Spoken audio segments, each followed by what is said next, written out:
நினைக்கிறவங்க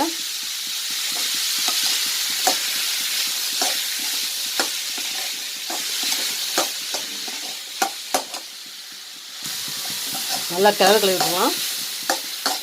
காரத்துக்கு இந்த பச்சை மிளகா சேர்த்துருக்கு பார்த்தீங்கன்னா, இந்த பச்சை மிளகா தான் இருக்குது காரத்துக்கு, வேறு எதுவும் சேர்க்கலை.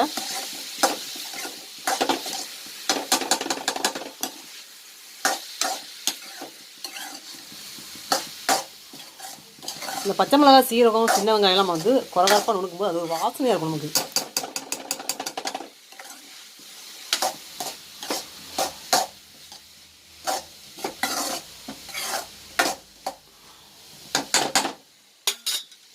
இப்போ இது கூட கருவேப்பிலை சேர்த்துக்கலாம்.